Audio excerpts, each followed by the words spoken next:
All right. So a lot of you have requested me to provide an analysis for the January 2023 question paper. So I'm going to try and do that now. If we look at the question 3, it says, explain how the writer presents her ideas about music. In these types of questions, you really need to understand what the question is asking you. It says, presents, explain how the writer presents what? Her ideas about what? Music. So we can understand from this question that the text is going to be about music. And we have to talk about how the writer is presenting her ideas about music to you guys. So right at the beginning, we can understand that someone can present their ideas about a particular thing in a positive manner or a negative manner. So let's try to look at the text and try to find out how exactly is this writer trying to present her ideas about music. All right, so here's the text that we have. So it starts with this title, a question in the title. Why do we love music so much? So we can say that this question starts with an assumption or presupposition that we all love music. And the writer is not asking whether we love music or not, but the writer is asking why we love music so much. Another thing that we can note from here is the use of the word we. This shows that the writer is using an inclusive pronoun, suggesting that it's not only her that loves music, but it's us, it's we that love music. Also, the writer has specifically used the word love instead of like. She could have used the word like. Why do we like music so much? No, her relationship with music, it's more of love. She loves music. So right at the outset, we can understand that this writer is going to present her ideas of music in a way that shows music in a good light. She's not going to say anything bad about music. So this is adapted from a blog by Isabel Moher. We need to know the writer's name.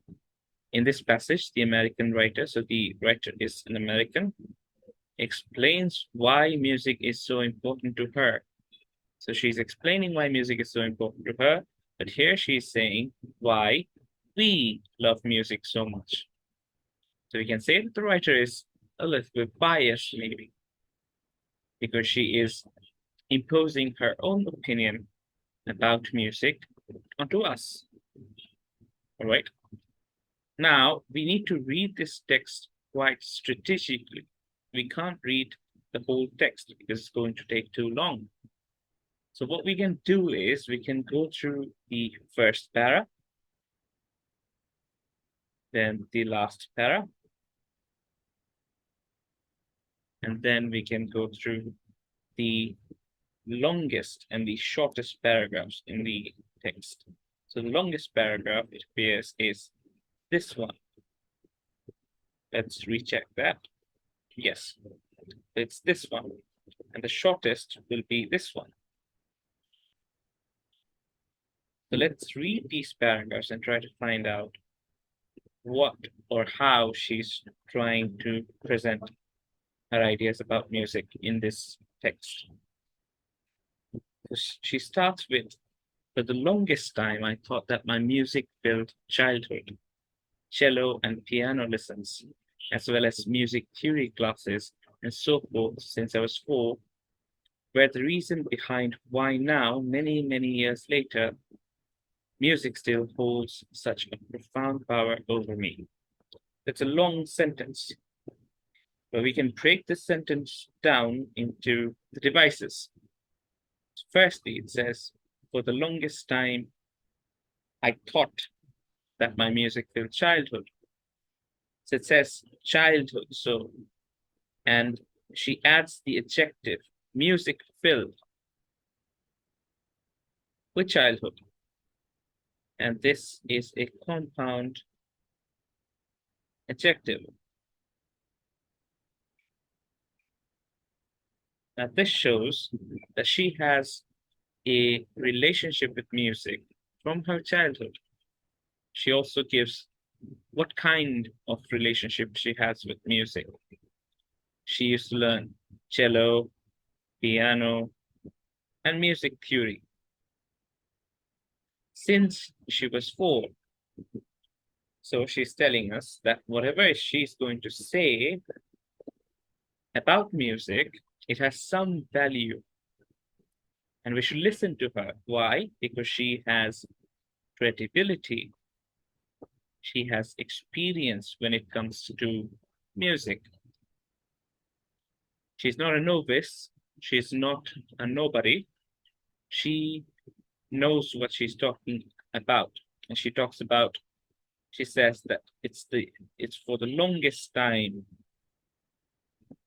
So she's using these things to tell us that she knows her stuff and we should believe her. She's trying to raise her credibility for what she's going to say next. Moreover, we see that she is writing in the first person perspective. So again, this increases her credibility because she's not talking about her friend, she's talking about herself. She has gone through this, so she knows what she's talking about. The next thing to note here is the alliteration of profound power. And she's saying that music holds such power, profound power over me. So this shows that she's trying to actually personify music. There is an alliteration, and through this alliteration, through the statement, actually, music still holds such profound power over me. She's trying to personify music as if it's a human being which has power over her. Then she goes on to say, when I'm upset, I turn to my playlist on Spotify with slow melodies and lyrics that seemingly encompass the hurt rippling through my body. So she says that melodies, slow melodies, and lyrics seemingly encompass the hurt rippling through my body. It actually doesn't, right? So lyrics and melodies do not actually encompass the hurt rippling through her body, but she's saying this metaphorically. So that's a metaphor. Then she says, when I sit at my desk. So if we look back, she started saying, when I'm upset. And then she again starts the next sentence with a similar starting, when I sit. So when I'm upset and when I sit at my desk. So there's a similar starting in both these sentences. And we can say that there is a parallel structure here. So she's actually giving us 2 use cases of music. One of them is that it can help when there's a hurt rippling through your body. And also the second use case is when I sit at my desk trying to write in the midst of another round of writer's block. When you're having writer's block and you're working, I turn to the beautifully written scores of some of my favorite movies in the hope that their creative energies will flow. The creative energies will flow through the sound coming from my speakers into me. So she's basically saying that the music will come up of the speakers and flow into her. It will give her creative energy.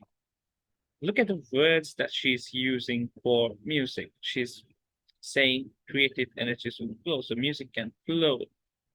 And before that, she used the word rippling through my body. So rippling and flow. This shows how fluid music is. It goes on to show the fluidity of music. Okay, so we have 5 devices already from the first paragraph. Now let's look at the last paragraph then. We have personalized experiences and reactions to every song we hear. Now she's saying that the relationship with music is personalized. It's a personalized relationship, personalized experience. It's different for different people. We love one song that another may dislike. So we may love one song which other people might dislike. See again that she is again using we, the inclusive pronoun. And again, she's using the word love for music. One song that another may dislike. And she's using dislike and not hatred. So there's a use of a euphemism here. Because the opposite of love is hatred and not dislike. Either way, music is entirely our own. There's assonance in our own. Through music, we heal, we bond, share experiences, and have a safe space. Safe space. So that's a sibilance. Through music, we heal. So there's a list. We heal, bond, share experiences, and have a safe space. That's a list. Share experiences and have a safe space to feel and explore our emotions, all while still maintaining a sense of individuality. All right. So the last paragraph tells us that music is your cup of tea. It's like a cup of tea, and everyone's taste. Everyone has their cup of tea differently. Then, so how many devices do we have? So we have inclusive pronoun. That's we have 5 there. 6. Euphemism 7. Our own assonance 8. Sibilance 9. List 10. So we already have 10 devices, but we should also look into the other 2 paragraphs just to give a wholesome reply. Written in the gray text on odd blue colored pages, Viscontas manages to explain why music affects us the way it does. So he's talking about someone named Viscontas. Who is this guy? Let's see. Okay, so yeah, so Andre Viscontas. So he's the writer of a book. He's a PhD professor. He's the writer of a book, How Music Can Make You Better. Okay, so she's using an expert to support her views about music. So she is trying to present her views about music persuasively. Manages to explain why music affects us. Again, she's using the inclusive pronoun us the way it does. We can listen to music as a distraction, a filler, for empty sound, or we can really listen to music. Either way, Viscontas believes that listening to music lets us work through our emotions in a safe environment, walk away if the feelings get too intense. We find meaning behind the notes, the shifts in rhythm, and the tempo, and in the lyrics if they're provided. Listening to sad music when we are not feeling all too great about ourselves allows us to evaluate ourselves and the world more accurately, simply because when we are sad, we tend to see life more clearly. Yet we can also use music to motivate ourselves through a hard workout. This music can make your energy consumption more efficient, and some studies show that people are more motivated when listening to music, which may also explain the need for music when cleaning your room. So it's again giving us other use cases for music. So explain the need for music when cleaning your room or studying for your next exam. So now she's using you. So that's direct address. So now she's trying to persuade you guys to side with her in her views about music. So that's the direct address. Okay. So that will be expert will be 11, correct address will be 12.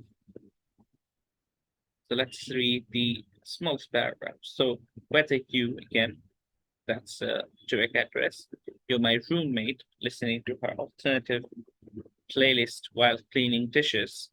Again, another use case, you can clean dishes and listen to music.